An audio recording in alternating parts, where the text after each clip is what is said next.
Palantir just reported earnings, guys. The stock's down about 15%, and I wanted to get this early video to you this morning to give you the highlights and go over it. I'm going to tell you if I think the stock is a buy on this pullback or not. Now, there's a lot of people out there that still don't know what Palantir does, so I want to do a quick rapid-fire overview of what this company does, what Palantir is all about. We're going to talk about the valuation. We're going to talk about earnings highlights. We're going to talk about some of the misses and why the stock's selling off, and I'm going to show you a chart, and I'm going to tell you where I think the stock is headed next. Let's get into it. Okay, rapid fire. What does Palantir even do? Let's cover it really fast, guys. So Palantir takes all organizational data, it formats it into a single and customized language. It takes data from spreadsheets, from different disparate systems, from siloed information within an organization or within a government, takes all that information and creates data that's consumable, that's usable for those users so they can make decisions with that data. It's analytics, integrates and manages the data, making it easily consumable. It's essentially analytics, and it's very powerful analytics, extremely powerful, allows you to track information from everywhere and make sense of the data from anywhere in the organization. It's rumored, of course, that Palantir was instrumental in locating and taking out Osama bin Laden. Okay, so Palantir has two primary platforms,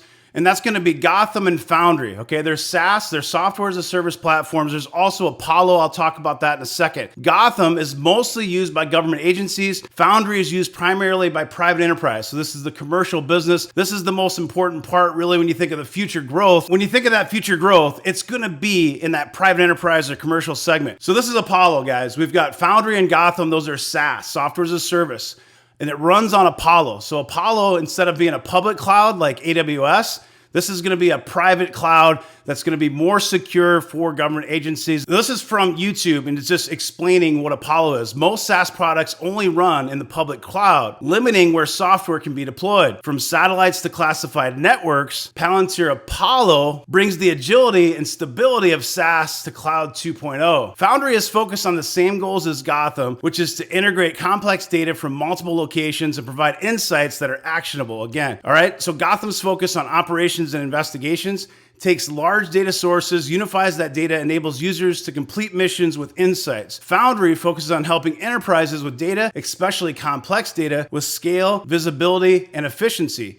Palantir can save money for governments and organizations by replacing big data analytics teams and data engineers. As you've seen, Palantir offers highly secure data compared to many of its competitors. Okay, so right now, Palantir's down over 15%. Here's the headline. Palantir shares fall more than 10% following earnings report. Reported second quarter earnings before the bell here this morning, just minutes ago. Revenue for the quarter increased 26% year over year. Commercial revenue, solid 46% year over year growth. Now, this stock did run really hard. I'm going to show you a chart here later. It was down in the $6 level, and it bounced heavily off of that, and it's ran really hard. So let's look at a chart and see where it might go. So EPS, guys, this is big. Loss of 1 cent, and they're expecting 3 cents positive. So that's a big miss there. Revenue is actually a slight beat, $473 million versus $471.3 million. Commercial customer count is huge, 250% growth year over year, growing from 34 customers to 119.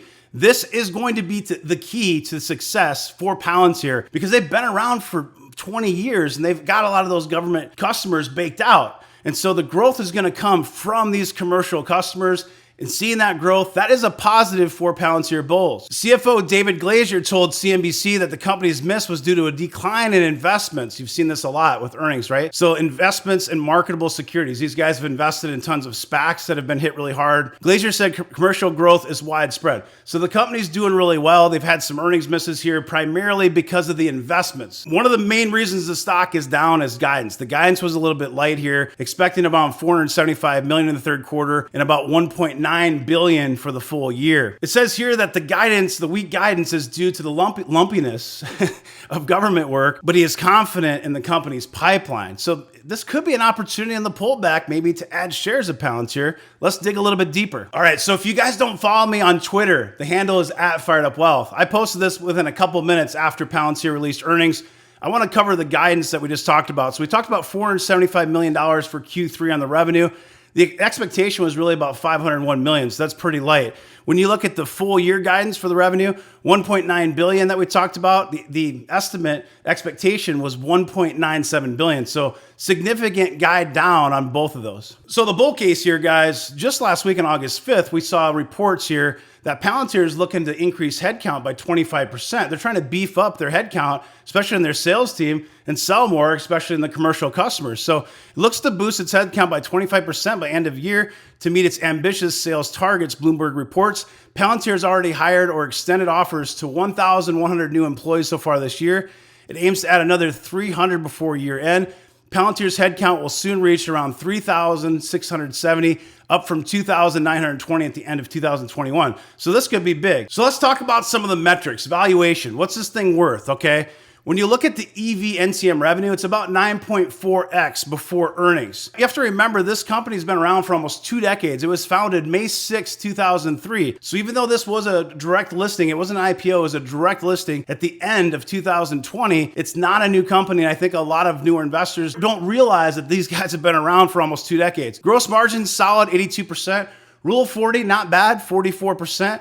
Now, free cash flow is 14% positive. Even though you saw the earnings per share miss, we did miss. So we were expecting 3 cents positive. We had a negative 1 cent loss. There is still free cash flow, but we still don't have that PE ratio. So not profitable, no PE ratio. You've got to look at things like EV NCM revenue, gross margins, rule of 40, and so on. So you can see some of the numbers on your screen here. So 26% is what we're up here. So overall revenue is up 26%. Not terrible, but not great. The US revenue is up 45%, much stronger. US commercial revenue, this is important, this is huge. It's up 120%, and US commercial customers up 250%. So you can see some of these highlights here. I mean, it's pretty cut and dry. Essentially, we had a miss on EPS, mostly because of investments. We also have guidance lower, and that's going to impact the stock, especially if it's ran really hard. Let's look at a price to sales ratio. Let's look at a chart, and let's see where the stock's headed. Okay, you can see it continuing to sell off here, down over 16% pre-market to $9.60. I'll look at a chart here in a second. Of course, no PE ratio. Now, short 6.34%, so that's something to keep in mind. It's a mid-cap 23.42 billion. That was at a higher price, so now it's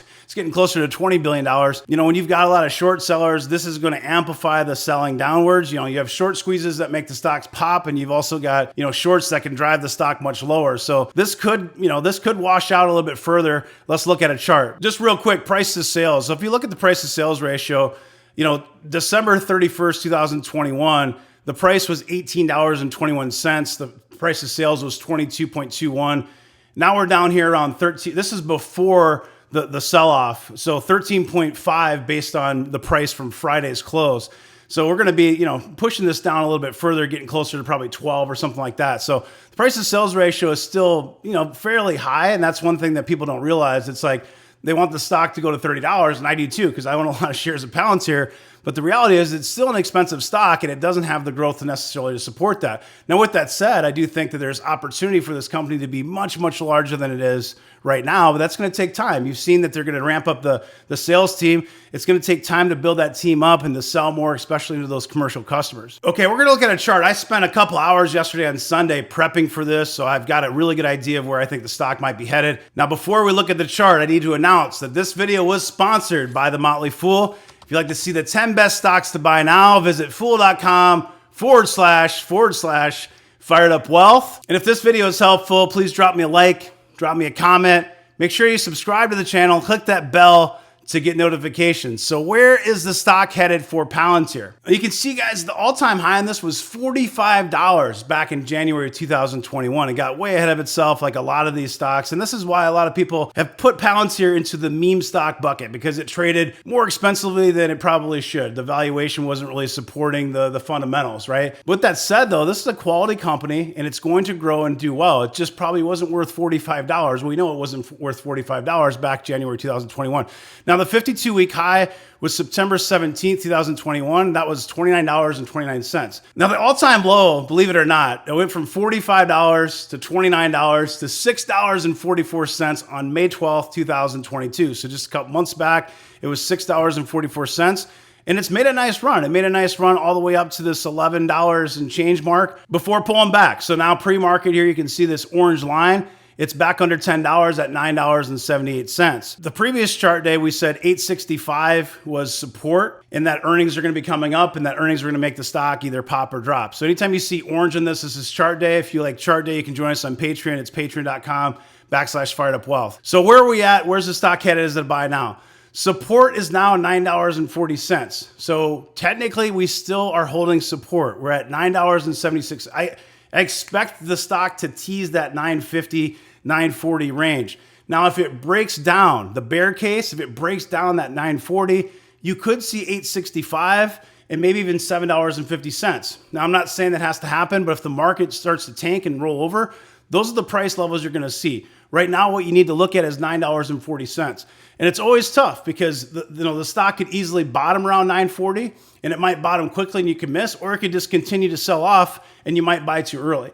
So generally, I use dollar cost averaging. I can't tell you what to buy or sell because I'm not a financial advisor. But here are the numbers. If it does remain bullish, it'd be $12 to $13. And so what that means is that if it holds that 940, it could consolidate. It could consolidate, trade sideways for a while. If it holds that support level, it could grind up past $10 and get to 12 and 13. But that could take some time. It's not going to happen overnight. If you haven't seen this video on Lucid, check it out. There's a card over here. Click that, go take a look. I appreciate your guys' time and attention. I hope you have a great rest of your day. Please subscribe, please like, please comment. Take care.